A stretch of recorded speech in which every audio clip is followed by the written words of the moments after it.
Justice Alito.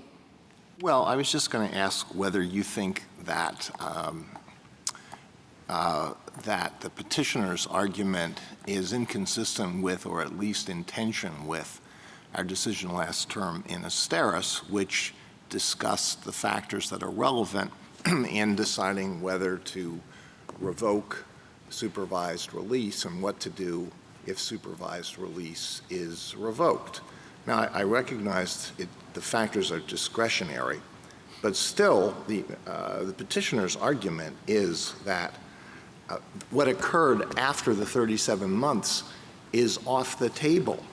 And I don't understand where it is of lesser significance. It can be taken into account only through the mechanism of a departure.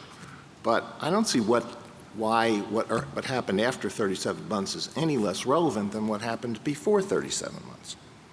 I agree, Justice Alito, and I think that what this court said in Asteris is that courts at a supervised release revocation hearing can and should take into account all of the forward-looking interests that criminal sentences serve, which includes deterrence, incapacitation, things like that. I think that giving supervised release the effect that Congress wanted, meaning that it is actually supervision, that it is the kind of post-confinement monitoring and post-confinement assistance that this court recognized in Cornell Johnson and Roy Lee Johnson, serves those interests that the court recognized in Asteris. And I don't quite understand. I mean, I think there is certainly some tension in the idea that a person who violates their supervised release by absconding is going to be subject to a sanction derived from the full breadth of their conduct post-abscondment, but that the guidelines are limited to just a subset. Well, what that suggests to me is that this is really, that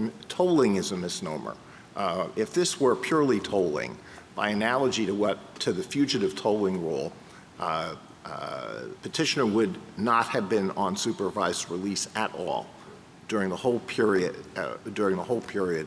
when she was absconding, but that she wouldn't be satisfying her term. She also wouldn't be subject to the terms of supervised release. But you don't want that rule. So this doesn't seem to me to be really about tolling at all. Neither party really wants a pure tolling rule. It's about what is relevant, what should inform the decision about what should be done when there is a revocation.